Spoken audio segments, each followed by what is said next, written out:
parece de verdad que es un acto de mucha generosidad dedicarme vuestro tiempo y yo con mucha ilusión voy a intentar que merezca la pena escucharme. Pero ahora, como es divertido y a ratos ameno y a ratos un poco ofuscante escuchar a nuestros políticos, vamos a ver un pequeño vídeo que nos va a amenizar el principio. Sale de este altavoz que es más pequeño, así que estamos un poquito en silencio y podemos escucharlo bien. Un pequeño vídeo que nos va a amenizar el principio de la conferencia.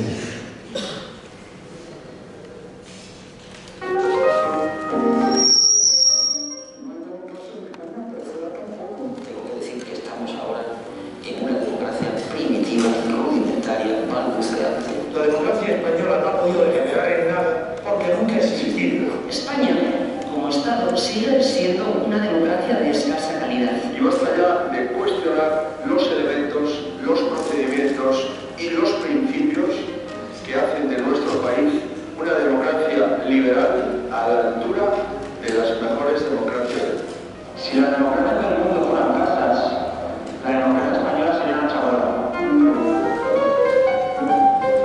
Piensen ustedes que la soberanía popular reside en el Congreso de los Diputados y en el Senado. La democracia es imbatible. A ver si lo entienden. La democracia es imbatible. Repitan conmigo. La democracia es imbatible. Estamos asistiendo en vivo y en directo a un golpe institucional, a un golpe al Estado de Derecho y a un golpe a la Constitución. Y sí, hoy es el día más oscuro del mes más oscuro de la democracia. Y en este momento el Poder Judicial se está reuniendo para ver de qué manera se protege del gobierno de Pedro Sánchez. Hay que respetar al Parlamento. Hay que respetar el resultado de las urnas. Y, evidentemente, hay que respetar la separación de poderes. Cada día en Venezuela habrá más democracia. Pero es esta democracia, la democracia verdadera, el poder para el pueblo. En mi casa me han enseñado esto, que quizás el comunismo es la democracia y es la igualdad, ¿no? Por favor, no frivolicen. Porque sin propiedad privada no hay democracia. Los fundamentos de la democracia son las bases materiales que constituyen los derechos sociales. Y la democracia liberal es, sin duda, el régimen más eficaz.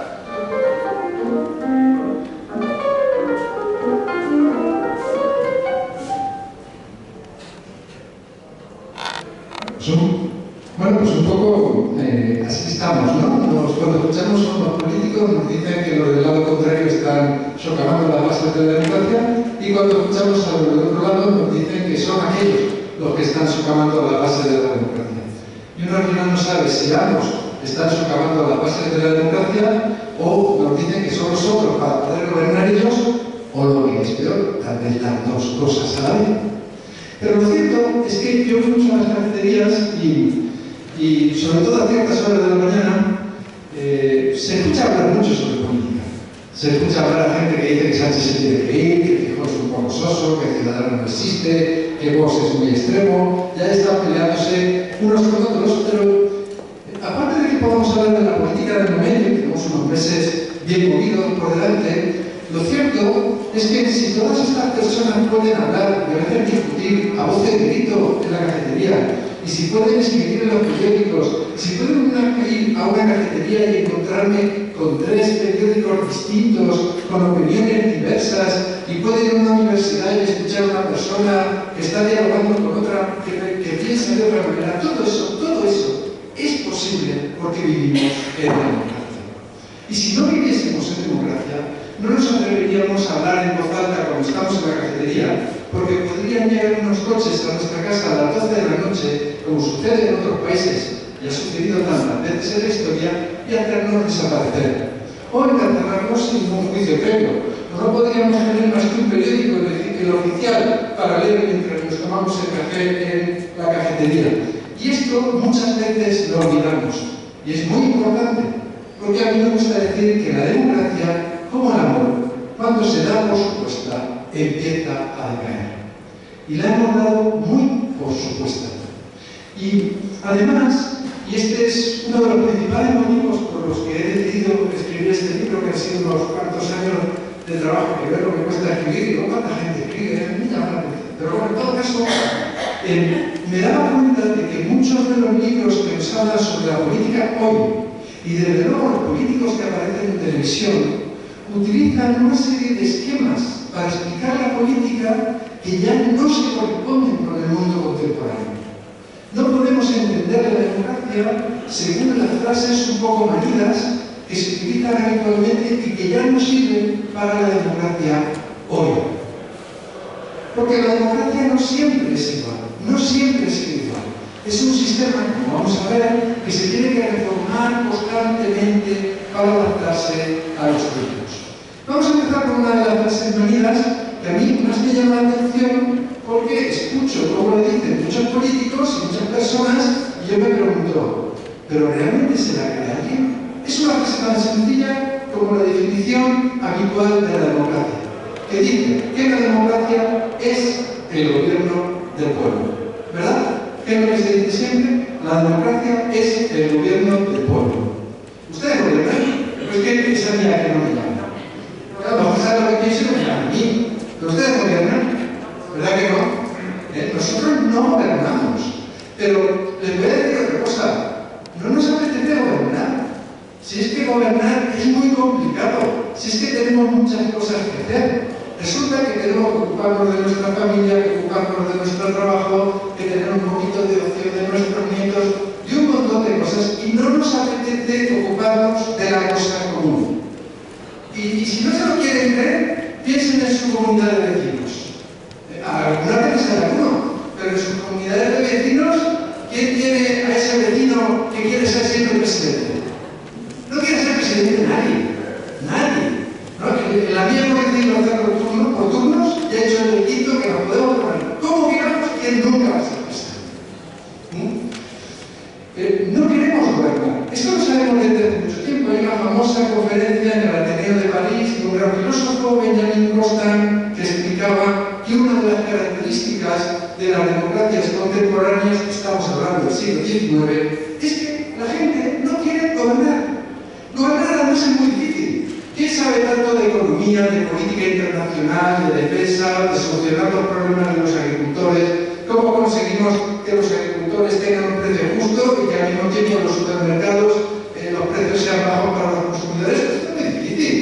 Yo no sé ustedes o su cuñado en Nochevieja si tienen la solución para todo esto. Pero yo no, es muy complicado. ¿Y qué hacemos nosotros? Pues hacemos como nos sucede a veces con la limpieza de la casa.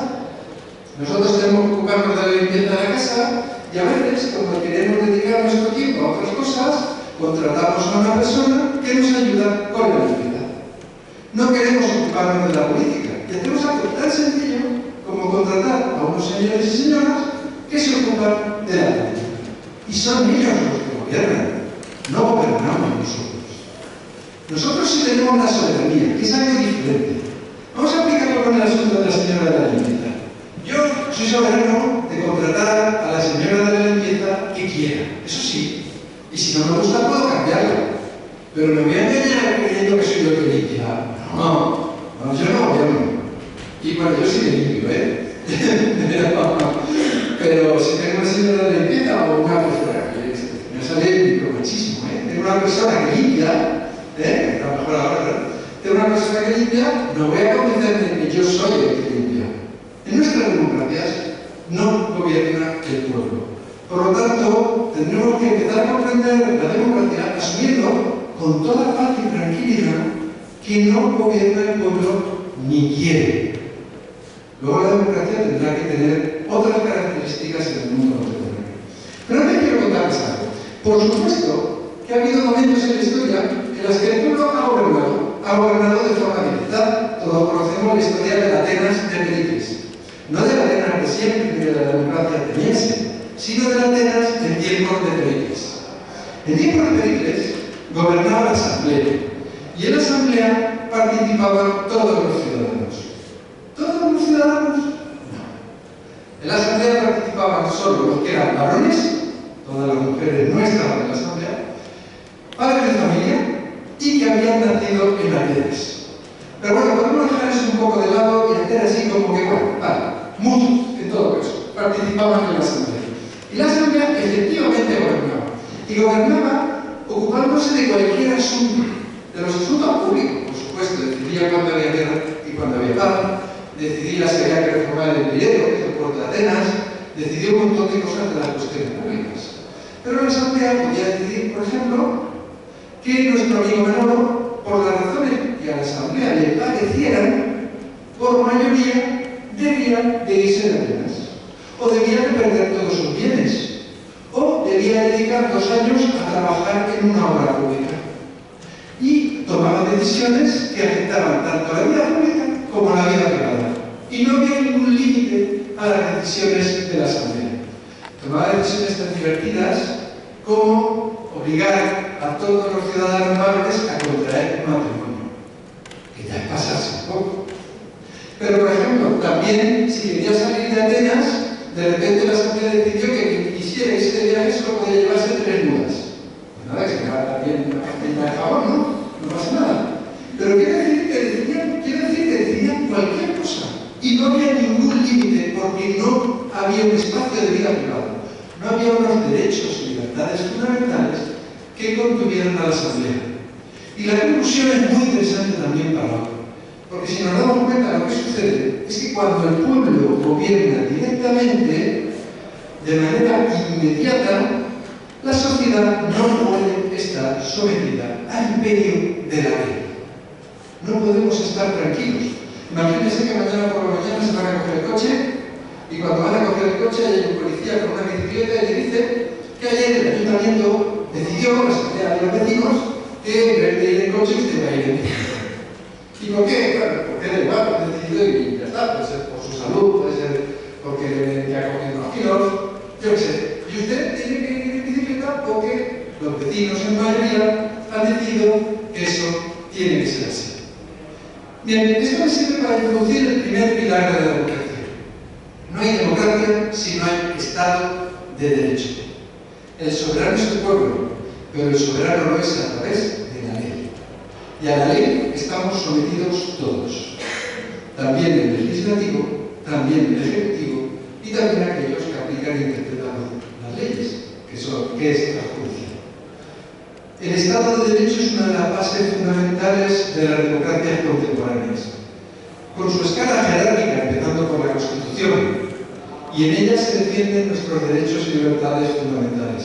Y sin Estado de Derecho, es decir, si el Poder Ejecutivo o el Poder Legislativo pueden saltarse la ley, si los jueces interpretan la ley según les interesa a los poderosos, no podremos tener democracia.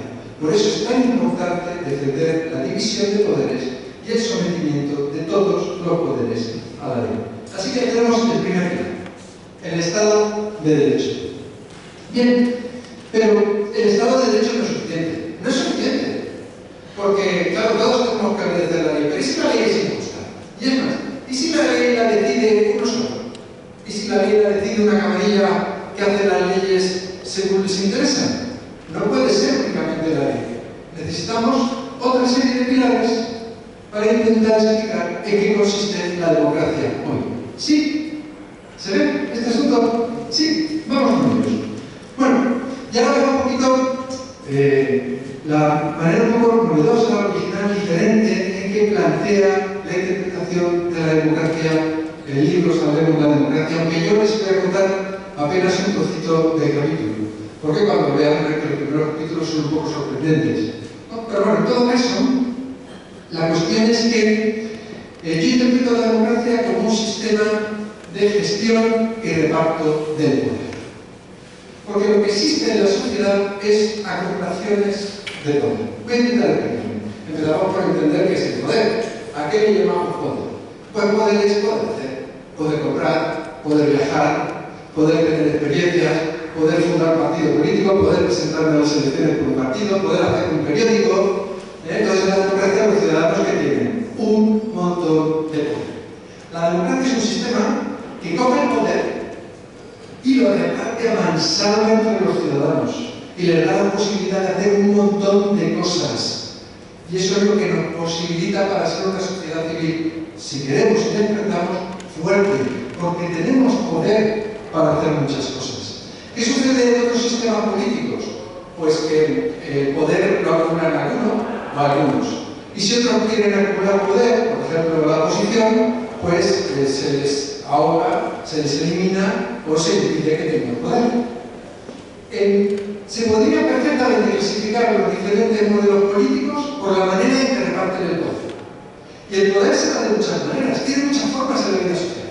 Por ejemplo, el dinero es una forma de poder. Vamos a ver, yo voy a comprar, ¿no? Y voy a un outlet, ¿no? Porque allí los precios son más baratos y allí puedo comprar. A lo mejor voy a una tienda muy cara y los precios son más caros y no puedo comprar. Y eso es poder. Poder comprar o no poder comprar. Ciertamente, las cosas más valiosas tal vez no sean las que se pueden comprar con dinero. Pero lo cierto es que el dinero es una forma numérica matemática de medir nuestro poder adquisitivo. ¿Verdad? Y cuando se dice que alguien tiene mucho poder, ¿cómo se dice? Que tiene potente, ¿no? ¿Cómo se dice? Que tiene, ¿no? Se le habla. Posibles, que tiene posibles. Es decir, que puede hacer muchas cosas porque tiene mucho dinero. ¿Se ve? Entonces, la democracia lo que hace es coger el poder, podemos medir el poder no solo así, pero por ejemplo por el Producto Interno Bruto y repartirlo entre los ciudadanos. Y como su ocupación, su trabajo es repartir el poder, podemos aceptar que los que ganen más dinero se reparten un poco de poder si se reparte hacia los demás. Pero no solo así reparte poder la democracia, lo reparte de un montón de maneras. Pensemos, por ejemplo, si nosotros meditamos sobre lo que es un hospital. Un hospital es un lugar donde se acumula un montón de poder. Para hacer un hospital necesito personas bien preparadas, que puedan ser médicos, enfermeras. Necesito una infraestructura enorme, un edificio bien complejo, un montón de tecnología. Lo que hago allí es acumular un montón de poder para que todo aquel que entre enfermito salga más sano. Porque si estamos más sanos, ¿a qué vamos a poder hacer más cosas? ¿Verdad que sí? Tener salud es tener poder. Y si estamos más educados, si tenemos una carrera, si entendemos el mundo, si leemos textos complejos, yo qué sé, ¿a qué vamos a poder hacer más cosas? La educación también es poder. Y el Estado reparte poder a través de todos estos modelos. Por lo tanto, un elemento fundamental para entender la democracia es que nos da un montón de poder. Pero ¿qué pasa cuando tenemos tanto poder? Y aquí empieza el interés. Vamos a poner un ejemplo. Resulta que todos tenemos el poder de desplazarnos por nuestro coche, ¿no? Y entonces yo tengo el poder porque tengo que reconducir, he pasado mi examen, me costó que me salí de la carretera en uno de los exámenes, y entonces ya tengo mi coche y por lo tanto tengo el derecho, tengo el poder de conducir. Salvo que mi coche está tan contento y yo voy a primer cruce. Y como hay un montón de gente que tiene ese poder, nos juntamos 4 en el cruce y nos miramos y decimos, ¿quién tiene preferencia? ¿Cómo lo vamos a resolver? ¿Metiendo el barrete? ¿A palos? No. Lo tenemos que resolver de otra manera. Pero ahí tenemos un conflicto. Cuando existe poder, hay conflicto. Resulta que en agosto quiero viajar. Y quiero viajar, yo que sea un destino turístico al que quiere viajar mucha gente. Y me pongo en la cola del avión o de la compra de los billetes y que me encuentro que los billetes son caros y que tengo que hacer cola. Porque hay un montón de gente. O voy a dar rebajas si quiero comprar una prenda y me encuentro... Bueno, resulta que voy a la Zara, pero que cite una tienda y me pongo en la cola de pago y digo, no, que me echan la tarde. ¿No? ¿Por qué? Porque mucha gente puede hacerlo y eso genera conflicto. Cuando en la sociedad hay poder, se genera conflicto. Cuando nosotros tenemos una pluralidad de partidos políticos, se va a generar conflicto. Cuanto más posibilidades nos den de acción, más conflicto social se va a generar. Y la democracia acepta el conflicto. Acepta el conflicto y se encarga de gestionarlo. Y claro, si tienes que gestionar conflicto y surgen conflictos nuevos y maneras nuevas y creativas de provocar conflictos, pues la democracia siempre va a ser reformable, siempre va a ser falible, siempre nos va a dejar un poco insatisfechos. Pero, ¿y cuando hay alguien que quiere eliminar el conflicto? ¿Sabéis cómo se elimina el conflicto social? Eliminando a los opositores, haciendo que la gente no tenga poder, dejando que conduzca a quien a mí me dé la gana, dejando que vaya a la universidad quien a mí me parezca, ¿no? Si alguno ha leído El poder de los sin poder de Václav Havel, empieza el libro contando cómo un un tendero se le ocurre quitar un cartel donde pone Proletarios del Pueblo Unidos, parece que no pasa nada, pero cuando su hijo va a acceder a la universidad, misteriosamente hay algún problema burocrático que nadie parece capaz de resolver. Y su hijo no puede ir a la universidad. Tengo un amigo que ha fallecido desgraciadamente, que estudió algo parecido en Polonia, porque su padre tenía unas posiciones políticas claras en contra del régimen soviético. Y cuando llegó el momento de ir a la universidad, sin que nadie pudiera explicar cómo, no pudo ir. La democracia es un sistema político que acepta que en la sociedad existe conflicto.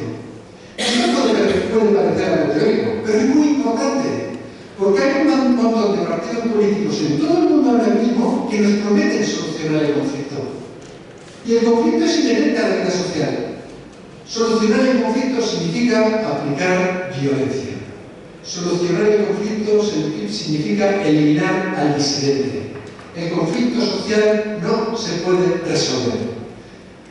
Si hay sociedad, hay conflicto. Allí donde no haya conflicto, yo sé que la isla de Utopía, que contó Tomás Moro, pues no va a hacer falta ni democracia ni ningún modelo político, porque todos se van a portar, yo que sé cómo. No hay nadie tan bueno como para que no exista ningún tipo de conflicto social.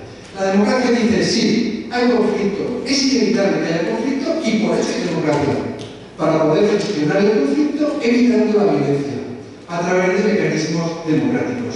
Y ese es uno de los elementos fundamentales de la democracia.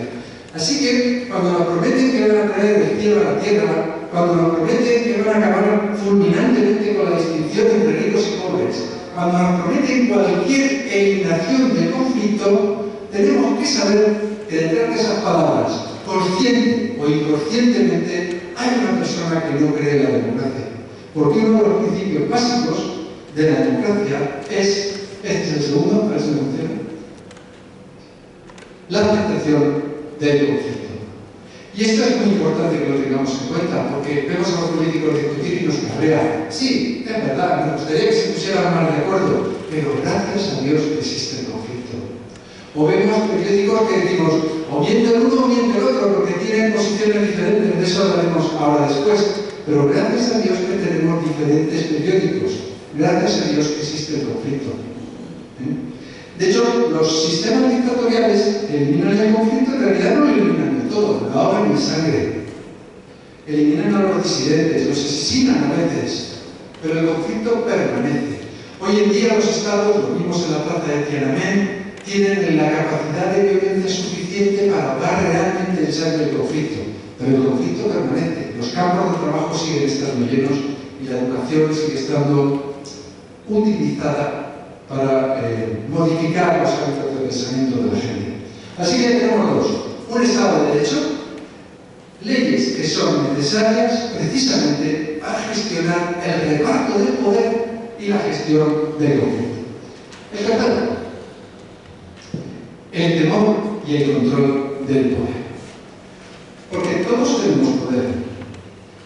Ciertamente es asombroso la cantidad de poder que son capaces de dar a los ciudadanos las sociedades democráticas. Si viajáis a países donde no hay democracias, os encontraréis con un montón de limitaciones para hacer cosas que aquí os resultan completamente normales y habituales. Pero también existe aquí un problema, y es que si nosotros todos tenemos poder y se genera la dinámica social, pues hay personas que con el paso del tiempo tendrán más poder y otras que tendrán menos poder. Instituciones que tendrán más poder y otras que tendrán menos poder.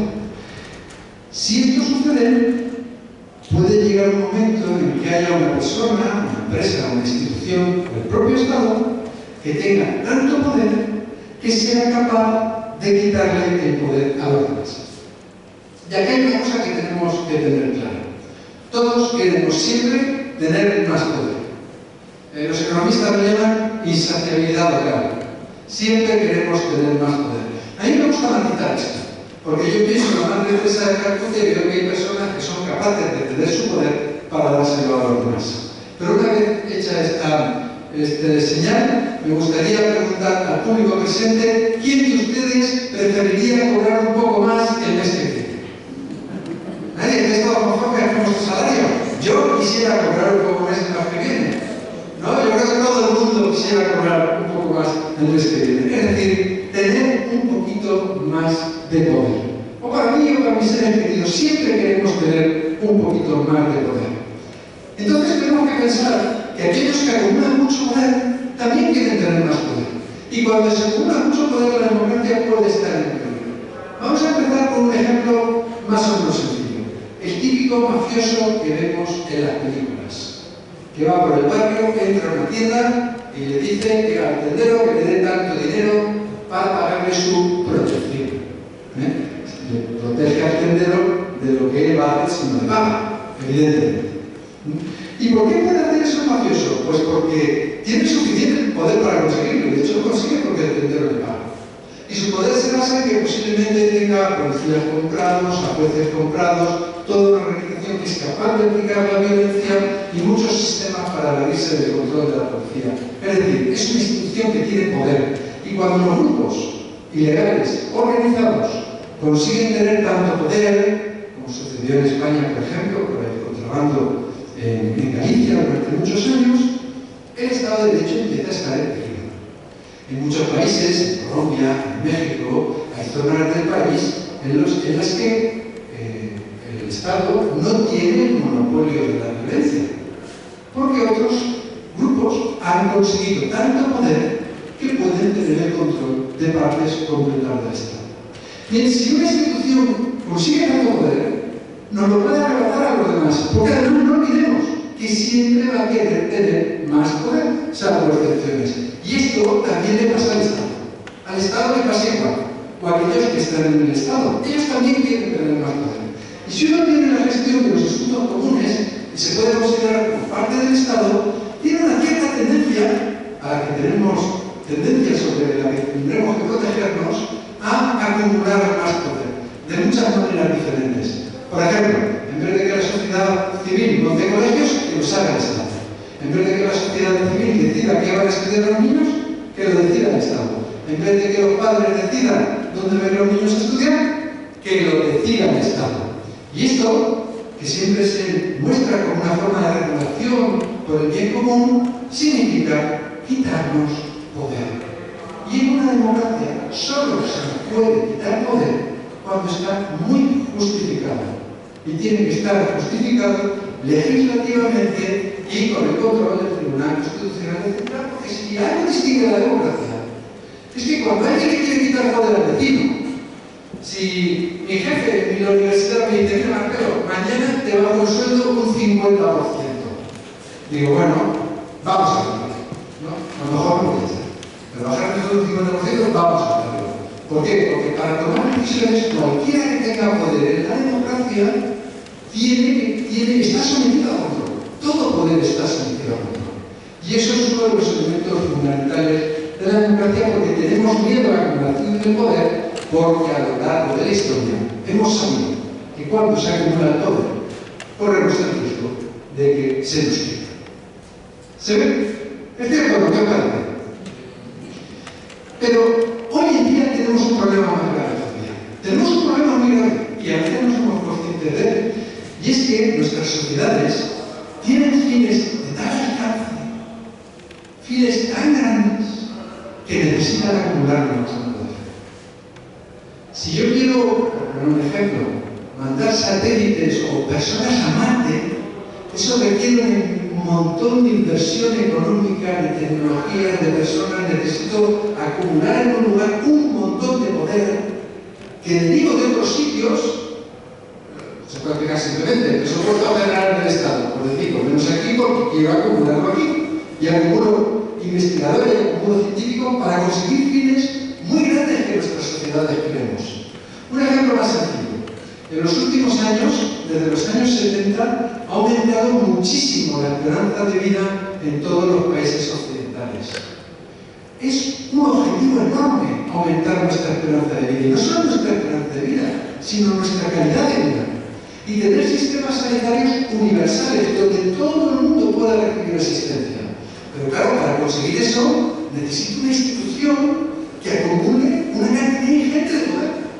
Que sea capaz de crear hospitales, ambulatorios, servicio social, en el centro de asistencia a los domicilios, universidades de medicina, facultades de enfermería, una cantidad de poder inmenso. Pero para la educación sucede lo mismo. Si nosotros queremos una educación buena, de calidad y para todos, vamos a tener que tener una acumulación de poder enorme. Pero es que para un montón de cosas. Queremos fines muy curiosos y para los que hace falta un montón de acumulación de poder, por ejemplo, para tener éxitos deportivos. Que puede parecer una maravilla, pero si queremos ganar muchas medallas en las Olimpiadas, resulta que necesitamos formar entrenadores, formar fisioterapeutas, crear centros de alto rendimiento deportivo, darle a la gente becas para que pueda entrenar, porque son deportes a lo mejor que no son tan profesionales o no son profesionales, y para poder entrenar necesitan dinero. Necesitan hacer un montón de cosas y una red de federaciones enorme, con un montón de gente trabajando y dando la vida para conseguir todo eso y cobrando un huevo por ahí en la boca. Un montón de gente para conseguir ese objetivo. Pero voy a ir con más, ya cambio de ejemplo, pero es que este es muy importante. Si nosotros queremos ciudades inteligentes, si yo quiero que cuando tengo un accidente en el coche inmediatamente el hospital reciba un aviso para estar en unos segundos allí donde estoy, si yo quiero que el semáforo se ponga en rojo solo cuando no viene nadie y sepa poner sensores en la ciudad cuando vienen coches o no, o que me diga por GPS por dónde tengo que ir, organizando el tráfico de toda la ciudad, o más todavía, que gestionen los servicios como el agua, o la electricidad, o el gas natural, de manera que detecten inmediatamente cuando hay una fuga y gestionen hacia dónde debe de ir para la energía, para maximizar la eficacia. Si yo quiero todo eso, que es fantástico, necesito tener un montón de sensores de las tuberías, algunos incluso internos para los hospitales, como muchas personas llevan ya, que llevan, por ejemplo, dispositivos en el corazón conectados a los hospitales. Necesito sensores en las calles, necesito para la seguridad ciudadana quizá cámaras también en las calles, necesito un montón de cosas conectados a ordenadores centrales y necesito una red como poco 5G o a lo mejor hasta 6G. Y lo cierto es que la sociedad española, nosotros no tenemos la tecnología para tener una red 5G, no la tenemos. Nosotros no la tenemos. Y en Europa sé que había unos grupos de investigación muy avanzados, pero la verdad es que no he revisado la bibliografía en el último mes, pero no lo tenemos. Si nosotros tenemos la red 5G, es gracias a Huawei, que es una empresa china del Estado chino. Pero nuestra red de asistencia médica queremos que esté en poder del Estado chino, nuestra red de carreteras, nuestros servicios básicos de energía, el funcionamiento de los trenes, queremos que esté en poder del Estado chino. ¿Podríamos aceptar algo así? ¿No tendremos que acumular un montón de poder para conseguir ser soberanos en este elemento fundamental? Esos son los retos que tenemos ahora. Y entonces estamos en un difícil equilibrio entre un modelo de crecimiento brutal del Estado para conseguir todo eso y de la capacidad de ese mismo Estado para tener un gran control social sobre los ciudadanos que ponga en riesgo nuestros derechos y libertades fundamentales. Y estamos en esa tesitura. Y al mismo tiempo tenemos sociedades muy adormecidas. Porque claro, si nuestra sociedad fuera rica, y hay muchas iniciativas, realmente hay muchas iniciativas, pero también con muchas dificultades, y se crearan colegios de iniciativa social, universidades de iniciativa social, un montón de empresas, si sucediera como en Estados Unidos, donde aparece una empresa que acumula por sí, con diferentes inversores, con un tejido social rico, el suficiente poder para poder desarrollar una tecnología de estas características, tener empresas competitivas a nivel internacional, necesitamos que la sociedad civil tenga poder. Porque si solo va a ser el Estado, vamos a tener un monstruo gigante. Nunca jamás el Estado va a tener tanto poder. Va a tener tanto poder que va a saber dónde estamos en cada momento. Va a saber lo que estamos diciendo en cada momento. Y va a saber también a través de las redes sociales lo que pensamos en cada momento. Y les voy a contar solo una anécdota, que no la tenía en el guión, pero me parece interesante, te va a asustar un poquito, pero me parece interesante tenerla en mente. Hace poco escribí un artículo sobre el metaverso y estuve estudiando estas gafas de realidad virtual que permiten moverse en el espacio y verlo así, ¿no? Entonces, Había un grupo de investigación que había conseguido, porque el problema era el cachapote de la caja del sol. Es muy cómodo tener en cada una cosa, ¿no? Ahora quiere una capa más fina. Bueno, había un grupo de investigación que había conseguido interpretar las corrientes eléctricas del cerebro, separando los diferentes impulsos para que un ordenador interpretara cuando se produce este impulso a qué pensamiento o emoción se corresponde. De tal manera que sin ningún instrumento el ordenador interprete mi cerebro y sepa lo que tengo que ver, lo que quiero ver, lo que quiero hacer. Bueno, esto da miedo, pero lo que da miedo es que en el mismo artículo de investigación explica que es perfectamente posible, una vez que se establece la conexión, hacer lo contrario. Es decir, que el ordenador provoque el impulso para que sienta la emoción o tenga el pensamiento o la imagen que el ordenador quiera. ¿Quién va a controlar ese ordenador? ¿Quién va a tener el suficiente poder para controlar ese ordenador? Claro, yo cuando leí esto dije, el libro se tiene que titular Salvemos la democracia.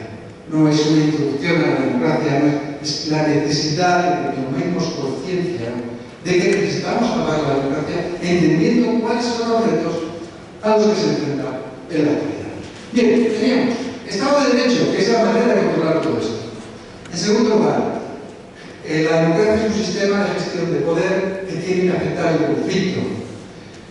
Yo insisto mucho en esto, porque hay muchos partidos políticos en todo el mundo que lo que nos anuncian es que van a eliminarlo. Y a mí esto me tiembla los puños. En tercer lugar, el temor al poder. Necesitamos que el poder se reparta. Eso es la democracia. Y en cuarto lugar, el respeto. El otro es un bien. Bueno, aquí me viene un poco del tema. Me viene un poco del tema, pero solo unos segundos. Vamos a imaginarnos. Imaginemos que a una catedral, como la de Albacete, que es más bonita que todo, unos frescos de bien bonitos, a otra catedral, a la que queráis, va un niño pequeño, un padre experto en arte y un sacerdote. ¿No? El padre, el hijo y el cura, parece un chiste. Bien, van los tres. Y los tres pasean por los mismos lugares dentro de la catedral. El niño que percibe olores, sensaciones, colores, formas, estructuras, pero carece del lenguaje y de los conocimientos para nombrar y comprender aquello que está viendo. ¿No? Pero percibe. El padre, como colores, olores y emociones, percibe lo mismo, ¿verdad? Es lo mismo, no está en otro lugar, está en el mismo sitio. Pero resulta que el padre es experto en arte. Entonces ve un triforio, ve un coro, ve los arcos ojivales, se da cuenta de qué tipo de arte es este, se entiende por qué se ha utilizado este elemento constructivo o aquel otro, es decir, tiene un conocimiento más completo de la catedral. Y el sacerdote a lo mejor no está interesado en esto, pero cuando entra en la catedral percibe que es la casa de Dios, ve el sagrario, ve las imágenes, percibe el color de una forma que invita a la interioridad, a la oración, y tiene una experiencia diferente de la catedral a pesar de tener las mismas sensaciones. Y yo me pregunto, ¿acaso lo que siente el niño es mentira? ¿O lo que siente el padre o lo que siente el sacerdote es mentira? No es mentira ninguna de las tres cosas. Cada uno de ellos tiene una perspectiva sobre la realidad. Y la tiene porque la realidad la ofrece. Es decir, el padre no ve el arco ojival porque sea solo experto en arte, ve el arco ojival porque ahí está el arco ojival. Y el sacerdote ve el sagrario porque hay un sagrario. Es decir, muchas veces decimos que las perspectivas son subjetivas, solo que a nosotros se nos ocurra, y no es verdad. Las perspectivas son las diferentes posibilidades que la realidad nos ofrece. Y así, por ejemplo, yo puedo ver el Quijote viendo cómo era el siglo III. Lo puedo ver el Quijote viendo cómo era la posada de la Mancha, la gastronomía de la Mancha. O incluso puedo ver las diferentes ediciones del Quijote para ver cómo ha cambiado la tipografía, o la forma de edición. Y todas ellas son perspectivas apropiadas. ¿Por qué? Porque las ofrece la realidad. Porque yo puedo interpretar mejor la realidad, puedo conocer mejor la realidad. Y ciertamente, si me estoy fijando en la gastronomía, igual no me doy cuenta de cómo eran los caminos. Cuando Quijote habla de la situación religiosa de su época, lo bajo de prisa, porque me interesa la gastronomía. Pero lo que ha aprendido de gastronomía es interesante. Y si se encuentran dos expertos en el Quijote, uno en gastronomía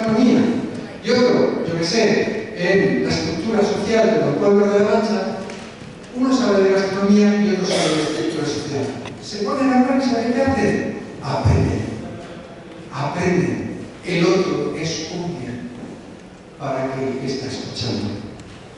Bien, nosotros nos hemos acostumbrado a que cuando escuchamos hablar de la democracia, unos demonizan a los otros. Resulta que aquellos piensan distinto que yo. Y como piensan distinto que yo, son malos. Y no es verdad. Lo que sucede es que existen diferentes perspectivas, diferentes sensibilidades. Es verdad que también hay ideologías que nos pueden encerrar en un esquema que no interpreta la realidad, sino que la suplanta y nos encierra y no podemos entender la realidad y tendemos a malinterpretarla y a manipularla. Pero lo que sucede habitualmente es que la gente tiene una sensibilidad, otra sensibilidad. Ha leído unos libros o ha leído otros y cuando mira la realidad ve unas cosas o ve otras. De tal forma que el que piensa de otra manera es para mí un regalo, es la oportunidad de ver algo que con mis ojos soy incapaz de verlo. Necesito de él para verlo, necesito de él para aprender. Un pequeño ejemplo, no quiero extender mucho más, un pequeño ejemplo. Una vez venía a Albacete, venía desde Madrid, o sea, por esa autovía enorme, toda recta, donde hay un montón de generadores eólicos, molinos de viento, yo llamamos hombre, molinos no sé, pero para, no para. Y entonces yo los estaba viendo y decía, oh, qué maravilla que aprovechando el viento que hay en Albacete, que no es el cierzo de Zaragoza, pero pega, pues viendo eso, pues se aprovecha el viento para hacer energía limpia. Y curiosamente, porque la casualidad de los señores así, estaban escuchando la radio y aparece hablando de un ecologista. Y habla de una cosa en la que yo no había pensado nunca. Hablan de la ecología del paisaje.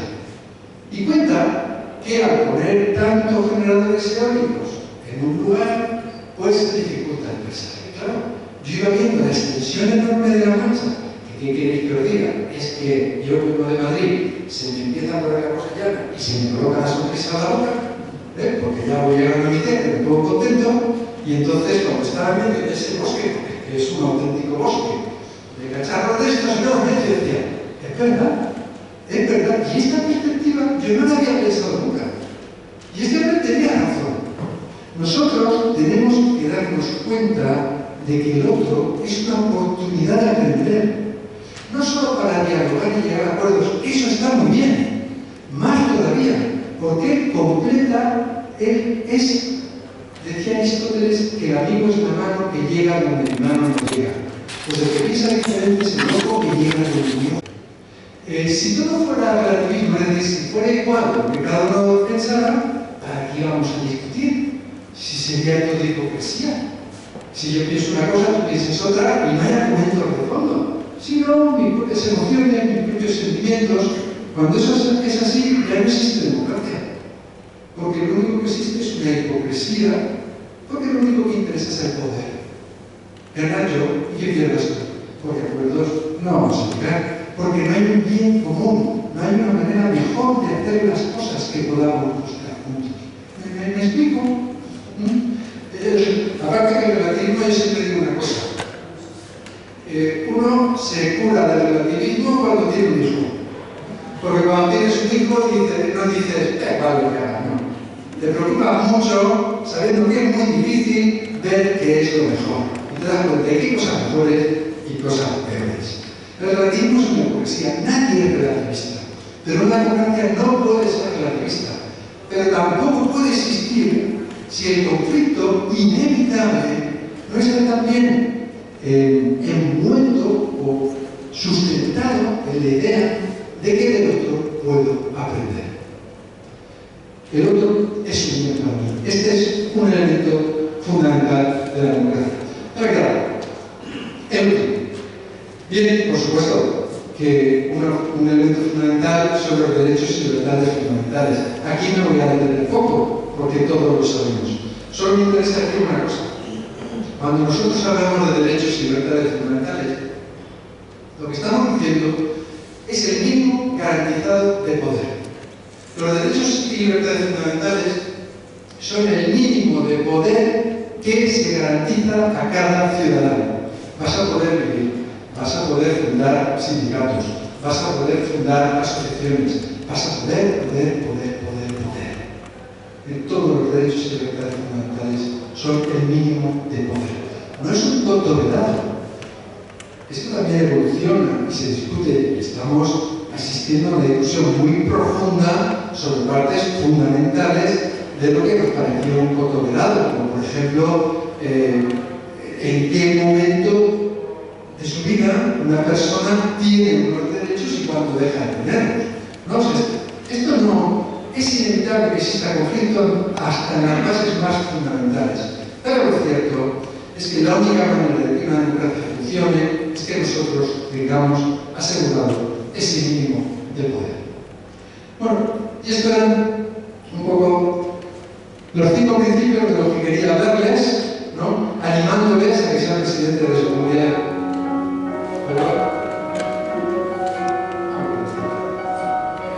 Eso es que he copiado, en vez de copiar y pegar la que no tenía música, he copiado y pegado la que tenía música. Bueno, y basta la broma de que se animaba que sea presidente de su comunidad de vecinos. No le deseo tanto nada. Pero sí que deseo que tengamos la conciencia de que interesándonos por estos temas y hablando de ellos y pensando en ellos, vamos construyendo lo que es la democracia. No voy a insistir mucho en ello, porque si no parezco el sacerdote que cuando llega a la homilía le riñe a la gente porque nadie lo avisa. Claro, le riñe a los que han ido, ¿no? Entonces, las cosas no tienen mucho resultado. Así que en lugar de reñirles, porque todos somos conscientes de que nuestra sociedad tiene que despertar, el hecho de que vengan es una manifestación de que estamos en la misma sintonía, de que estamos despiertos, de que me han dedicado su tiempo y se lo agradezco enormemente.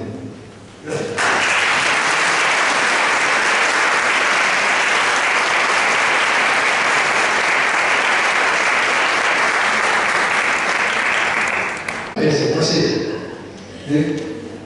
Venga, preguntitas, comentarios, discusiones. ¿Qué me está gustando? Yo tengo mucha cara que cuando la gente que ahora el libro diga, ¿parece que viene de izquierda o de derecha? Yo no sé. ¿Qué opinas?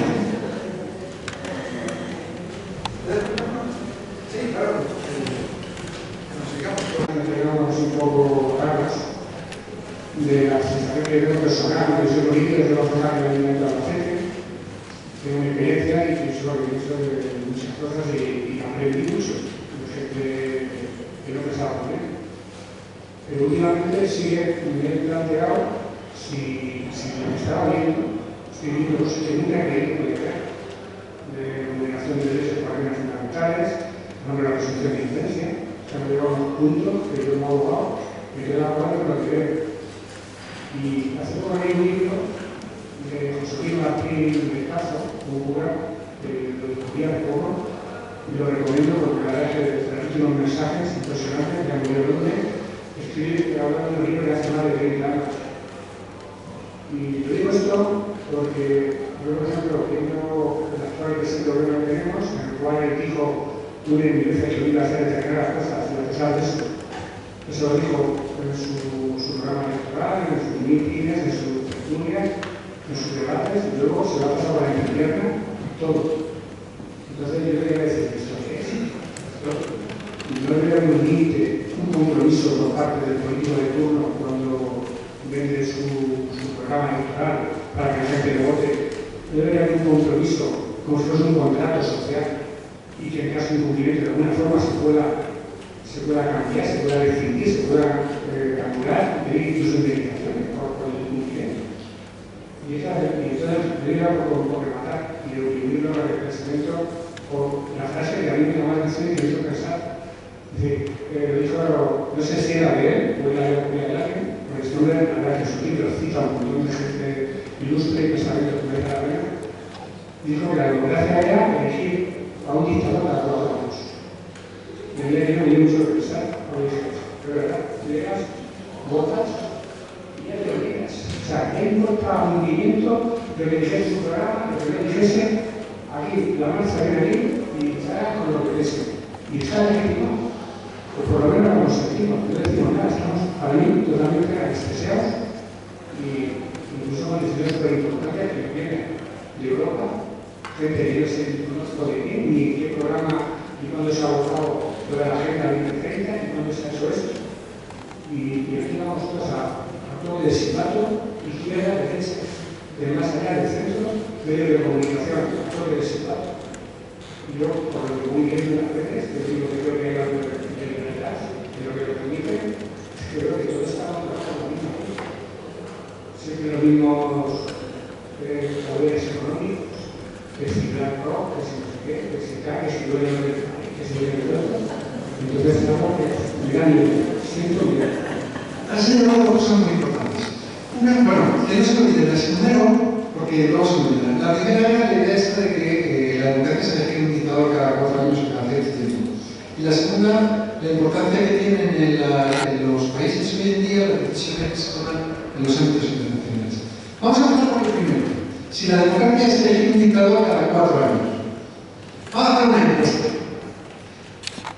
Muchos de ustedes lo sabrán, pero vamos a hacer una encuesta. ¿Ustedes creen que en Cuba hay elecciones? ¿Quién cree que en Cuba hay elecciones? Levanta la mano.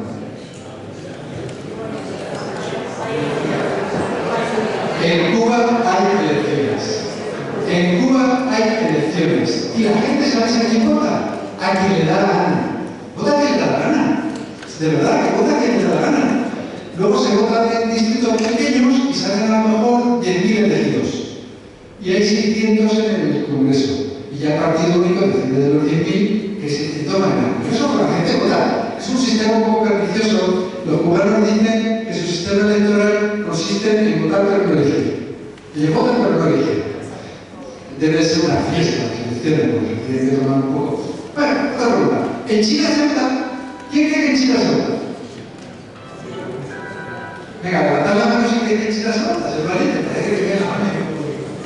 Una minoría. En China se vota. Sí, pero en China se vota. Y la gente sabe a quién elige, a quien le da la gana. A quien le da la gana. Se vota un nivel y la gente vota a quien le da la gana. Entre esos se vota otro nivel y la gente vota a quien le da la gana. Luego se vota otro nivel y ya votan delegados. En el siguiente nivel, otros delegados. Y el partido único tiene la misión de que los que lleguen hasta el final será los que tienen que llegar. Y si hay alguno que peligrosamente va a llegar y no es de los que tienen que llegar, pues es posible que sufra un poco de presión de cualquier tipo, ¿no? Putin lo hace de una manera más directa. En Rusia sabemos todos que hay elecciones, efectivamente. Putin no soluciona el problema de las elecciones, sino antes. Antes condena, acusa de asesinato, o condena, o tiene jueces que introducen en la cárcel o se les envenena o se asesina a los opositores políticos que tienen posibilidad de llegar al poder y que no son lo suficientemente débiles socialmente, o sea, que son, dicho de otra manera, que son lo suficientemente fuertes para poder en algún momento hacer de eso una voz. Pero se vota en casi todo el mundo. Y China, en su democracia, en su constitución, recuerdo todo esto en el libro, afirma ser una democracia, ¿no? Y Cuba también. Y Cuba dice que es una democracia en la que la soberanía ejerce el sagrado pueblo cubano. Y Rusia dice que el Estado ruso defenderá los sagrados derechos y libertades del pueblo plurinacional ruso. Hay mucha hipocresía dentro de lo que se considera democracia. Pero yo lo digo para que pensemos que democracia no es votar. Que en muchos países que los rankings internacionales aparecen claramente como antidemocráticos, como dictatoriales, etcétera, etcétera, en todos, en casi todos, se vota. Y además, en la mayoría de ellos hay una primera etapa en la que la gente vota quien quiere, el sufragio universal secreto. Y dice, ¿qué es una democracia? ¿Sufragio universal secreto? Yo también. Pero luego no es una democracia. Así que no va a resultar que es el votar. Va a resultar que es el sistema de gestión y de reparto del poder. Va a resultar que es la forma en que se acepta el conflicto. Va a resultar que es si hay un verdadero Estado de Derecho, si existen controles para la forma de ejercicio del poder para que no se acumule. Va a resultar que son otras cosas de las que hemos hablado, las que al final determinan si algo es una democracia o no. Y el segundo, la presión de los organismos internacionales. Ciertamente nosotros vivimos en una sociedad global en la que muchas de las decisiones que se producen en los estados están tomadas por organismos internacionales. Pero hay dos niveles muy diferentes aquí. Una cuestión es que se genera un reglamento de la Unión Europea, aprobado democráticamente en la Unión Europea por representantes que han sido elegidos en los diferentes países de la Unión Europea, y otra cosa es que exista una agenda ideológica que se mueva en todas las organizaciones internacionales y que presione a los estados con no darles concesiones económicas o de cualquier otro tipo si no toman determinadas posiciones ideológicas. Y si eres de izquierdas como si eres de derechas, te quedas sin la pasta si no pasas por ahí. Y esto es así. Estamos perdiendo soberanía. Yo sí que he dicho que la democracia es la soberanía. Estamos perdiendo soberanía. Y esto también es una conciencia que tenemos que tener. Que elegimos a muchos representantes que no tienen la capacidad política que nosotros les presuponemos. Y bueno tener conciencia de esto, porque esto es un asunto peliagudo que tenemos entre manos en la actualidad. Muchas gracias, Luis. Gracias. ¿Alguien más? Que me comente algo, alguna pregunta, alguna cosa. Gracias. Yo quería comentar una cosa, a ver cómo la veías tú. Y es que, bueno, yo creo que, como todas esas democracias que has descrito son tan diferentes y hay tan pocos consensos de base sobre el concepto de la democracia, yo creo que España tiene un pilar fundamental, una roca donde se tenía que construir esa democracia que ahora tenemos que estar disfrutando, ¿no? Pero esa democracia está fallando porque ese pilar nos está respetando. Es decir, también dice nuestra Constitución que el pluralismo político es el fundamento del orden social, es decir, el fundamento de la democracia que nos hemos querido dar. Y ayer pues asistimos avergonzados a una niñata que se permitió denigrar y atentar contra el honor de una representante política en el estrado de la universidad, que además es un día triste para nosotros porque estamos celebrando la Tomás de Aquino y bueno, ese espectáculo fue refrendado por el ministro de Universidades, con lo cual yo sinceramente tengo una visión muy pesimista de nuestra democracia porque en nuestro sistema no hay una reacción concreta como sí podía haber en Estados Unidos ante la mentira o el fraude de los fundamentos constitucionales por parte de los representantes políticos y de los dirigentes, ¿no? Es decir, si a ese ministro se le pudiera reprobar y dejar sin cargo obligatoriamente por una norma concreta por atentar contra el pluralismo político al defender a esa vocera, pues entonces creo que tendríamos una democracia real. Pero si se interpreta el pluralismo de la forma que a cada uno le da gana, o la vida, o la integridad física, o la dignidad humana, de la forma que queramos, pues no hay constitución, no puede haber esa democracia que quisimos, ¿no? Sí, desde ese discurso cuando le dieron el diploma de alumno ilustre a Ayuso, ¿no? En la Complutense, donde esta chica acabó el discurso diciendo Ayuso, Pepera, los ilustres están fuera, ¿no? Bueno, yo, desde mi punto de vista, que creo que es el que debo de adoptar, la ideología que tenga esa chica, mejor o peor, no entra en mí. Que hicieron un discurso en el que dijera determinadas cosas, lo cierto es que entra dentro de la libertad de expresión, aunque a mí me pueda parecer fuera de lugar, más educado o menos educado. Pero hay una cosa que no puedo pasar por alto, que considere pepero insulto. Eso es inaceptable. Como obsceno insulto o vodevita insulto. Si eso ella lo considera y lo transmite contra un insulto, como un insulto, no es una forma, no sé, una forma de racismo es esta, ¿no?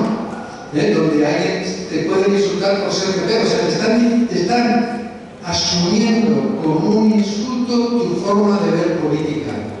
Eso es peligroso. Eso es inaceptable. Eso sí que es inaceptable. Y desde luego, el ministro de Universidades podría salir y decir: yo estoy en contra de que haya dado el premio a Ayuso. Creo que no es una alumna ilustre por el problema que hay que sacar, etc.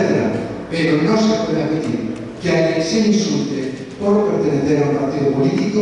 O sea, le puedes insultar y decirle, eres tonto. Y se lo puede decir, pero no lo puedes decir como insulto, eres pepero. Es inaceptable. inaceptable. Eso pone en riesgo, eso muestra la debilidad que tiene actualmente nuestra democracia, que somos capaces de utilizar la afiliación política de una persona como un uso.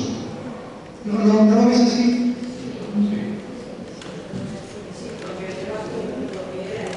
Efectivamente. Nos hemos acostumbrado mucho y lo hacemos todos, bueno, lo haremos, pero a mí también se acaba, yo también tengo mis ideas y digo, estos son los canales. Y está mal, no lo son. Es cierto que puede haber personas dentro de todos los partidos políticos que estén en la política por interés y que sean malos y buenos. Seguramente el porcentaje de malos y buenos que hay en el Congreso sea muy semejante al de buenos y malos que hay en la parroquia de por la mañana, porque los seres humanos nos llevamos en un cantar siempre. Esa es la verdad. No por ser de izquierda o de derecha es una buena o mala. Tiene ideas sencillamente que tiene una perspectiva que a mí me convence, no me convence. Pero en buena medida, seguro que si lo escucho, no voy a cambiar de opinión solamente, pero aprenderé. Aprenderé por lo menos por qué lo piensa. Podré construir mejor el bien común con él porque entiendo su manera de pensar. Incluso, aunque después de escucharlo diga, evidentemente nunca había pensado como tú. Pero ahora sé por qué lo piensas. Perdóname. Francisco, yo quería preguntarle cuál es entonces el verdadero peligro de la democracia. Porque según ha comentado, uno de los pilares fundamentales es el escuchar al otro y tenerlo como un bien. Y yo veo en la televisión, escucho en los periódicos, que tanto en el Congreso como en el Senado, todos transmiten su opinión, que imagino que será la realidad que ellos viven. Todos le escuchan, y entonces ¿dónde está el peligro? Voy a contar una cosa que seguro que se ha pensado. Estás en una sesión del Senado y estás viendo al diputado, al senador de Vox, echándose una risa con la senadora de Podemos. En el Senado pasa más que en el Congreso, porque en el Congreso hay cámaras más. En el Senado hay cámaras porque dejó el senador, pero antes no hay cámaras. Y estaban los del Partido Socialista y los del Partido Popular comentando qué película iban a ver esta tarde o qué serie habían visto y echando unas risas. Comenzaba la sesión y cada uno adoptaba su personaje. Entonces, una cuestión muy diferente es la política marketing que nosotros observamos, donde el conflicto es una forma de conseguir votos. Y otra cosa es cuando estas personas se reúnen en una fundación donde se reúnen políticos a hablar, como en Madrid en la Fundación Conversación, o en alguna otra, y se ponen a hablar y hablan, y son capaces de hablar, y son capaces de entenderse, y se entienden, y algunos hasta se quieren. Algunos hasta acaban queriéndose ayudar, ¿no? Ya casándose y todo. O sea que esto es importante para que entendamos que el escaparate de conflicto que tenemos es un problema, pero no por el que tengan ellos, sino por la mala leche que nos ponen de nosotros. Ellos nos transmiten a nosotros el odio por el diferente. Y no solo ellos, hay muchos periodistas, muchos locutores, y muchos comentaristas políticos, y muchos periódicos, y muchos opinadores en la televisión, hasta en programas como Sálvame o en sesudas secretarias de la ABC. Se nos transmite odio político. Y en la sociedad que cada vez está más polarizada, considerando al que piensa distinto como alguien que es un enemigo. Y esto destruye la democracia. Es decir, no hay ningún sistema político que acepte, que sea capaz de soportar tanto conflicto como la democracia. Ninguno. En cualquier otro sistema político, vamos, a los opositores los mandan a la prisión, sacan los tanques a la calle, no permiten nada de esto. La democracia es capaz de aguantar un montón de conflicto. Y esto es fantástico. Pero llega un momento en que se rompe. Y cuando la democracia se rompe, esto se llama revolución o se llama guerra civil. Nosotros no podemos vivir odiando al otro. No podemos hacerlo, no podemos considerar normal odiar al otro. No podemos considerar normal que alguien insulte a alguien diciendo que pega. O que alguien salga en la radio y diga que estos son los canallas y los sinvergüenzas. No pasa nada porque lo digo una vez. Pero si esa es la manera habitual, la cultura política que se está generando, estamos rompiendo uno de los principios básicos de la democracia. Y no vamos a poder construir el bien común. Vamos a pensar que es imposible construir el bien común con el otro. Y solo va a haber conflicto y al final violencia. En nuestros parlamentos asiáticos donde tenemos que se lanza de verdad, a palos. Me río, pero no es tan gracioso. Yo llamo a Ángela. No tanto en la solución de los conflictos, que bueno, ya se han dicho muchas cosas, pero me gustaría solamente decir una frase de Tomás Moro que dice que cuando el gobernante se olvida de su conciencia, lleva al caos al país.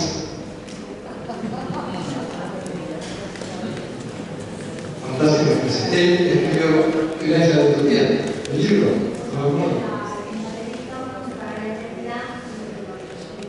La película fue recomendada, ¿verdad? Fantástica. Ya, por no abusar de todo el mundo, ¿verdad? Vamos acabando, pero mucho gusto en escuchar. Yo quería preguntar, ¿cómo se puede salvar la democracia si dentro del sistema están los antisistemas y se les va a correr? Mucho poder.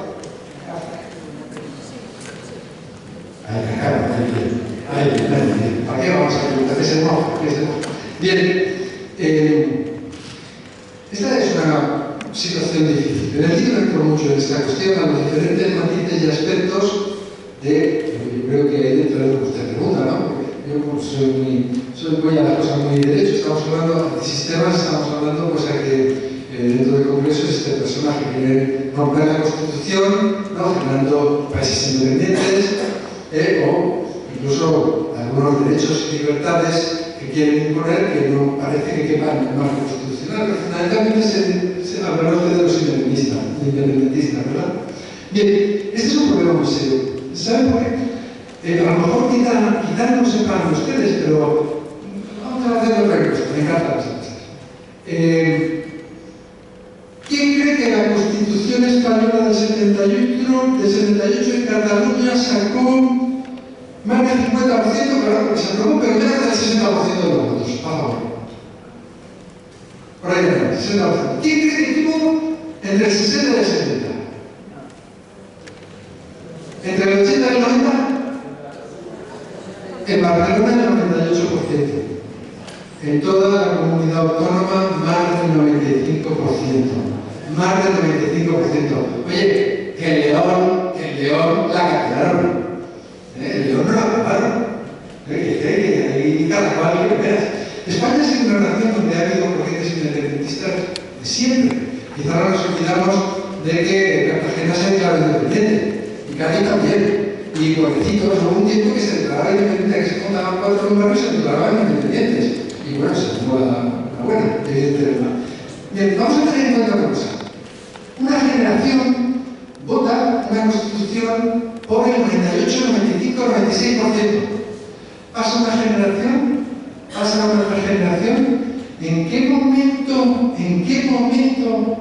el consenso que se dio en una generación deja de ser razonable y ponerse la otra?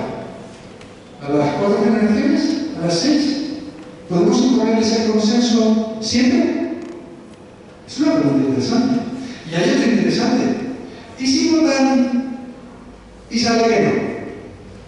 Y a los 2 años quieren votar otra vez. Y sale que no y a los 2 años otra vez. ¿Hasta qué punto esa especie de exacerbación de la democracia destruye la misma democracia porque impide la seguridad jurídica y el Estado de Derecho? Porque este es un problema. Cuando Quebec, que ya votó una vez y salió que no, ha dicho que quiere votar otra vez, le ha dicho, bueno, pero si votáis, hasta dentro de 40 años no va a haber otra vez. Porque si no, esta especie de locura democrática lo que está rompiendo la democracia.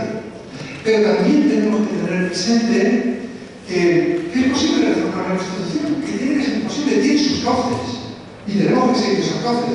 No tiene que ser porque a mí me dé la gana. Y desde luego nadie puede decir que la soberanía es de quien yo diga que es la soberanía, ¿no? Porque se han tomado unos cauces y hay un Estado de Derecho. Y las leyes se regulan y se rigen según los procesos. Pero tampoco pueden ser las leyes eternamente un impedimento absoluto para que la sociedad se vuelva a pronunciar. Entonces nosotros tenemos un problema bien serio, porque no podemos tener esta como siempre. No lo podemos tener. Y el problema lo tenemos porque tenemos preguntado, pues la persona, ¿quién genera la cultura en Cataluña? ¿Quién genera el pensamiento en Cataluña? ¿Y por qué hay una visión monolítica del pensamiento en Cataluña, en los colegios, en las universidades? ¿Por qué en Murcia no puede llevar a su hijo al colegio alemán y la comunidad autónoma de Murcia lo cubre, y en Cataluña no puede llevarlo a un colegio español. Pero de ahí deriva. O sea, la cuestión está en cómo construir una sociedad civil sana, porque lo que se está intentando construir en Cataluña es una sociedad civil insana, donde se aboca al conflicto, a un conflicto de ruptura. Se quiere abocar a la sociedad a un conflicto de ruptura. Pero tenemos que gestionar eso. No podemos estar siempre tapando. Y esto también... No, hay que poner el micro, que es muy interesante. ¿Quién es el artífice de todo este movimiento independentista? ¿Quién es? No lo sé. No lo sé, por eso no lo sé yo. Yo no me dedicaba a estudiar el independentismo. Por mucho que se lea el libro, que se escuche la radio, la televisión, o se hable con profesores universitarios, o sea, el movimiento independentista es como una cosa que es difícil comprensión. Pienso yo, ¿no? Bueno, sí, pero... Bueno, y con esto acabamos, pero es cierto que cuando... no nos deberíamos resolver tanto porque cuando nosotros... gran parte del libro se dedica a esto. Cuando nosotros estamos dentro de una crisis, no entendemos la crisis. Cuando nosotros estamos dentro de un problema, nos pasa nuestra vida personal. Estamos dentro de un problema, no acabamos de entender un problema. En la historia muchas veces es la que acaba de explicar lo que ha sucedido. Pero cuando los políticos están dentro, tienen que tomar decisiones con una información insuficiente, sin saber las consecuencias que van a provocar sus decisiones, teniendo que corregirse, viendo que las consecuencias de las consecuencias de sus decisiones no son las que preveían y tienen que tomar otras, a veces que parecen contradictorias, porque la corriente no es la que esperaban. Y a veces toman unas decisiones y la reacción de la sociedad civil provoca que esa decisión lleva en una dirección, se vaya en otra. Es que la política es muy complicada y es trata de lo contingente y de tomar decisiones con información limitada y sin conocimiento futuro. A ver quién toma decisiones así. Es que es complicado, ¿no? También tenemos que ser conscientes. Bueno, de lo que soy consciente es de que son las 8 de la tarde, casi, de que sois amabilísimos.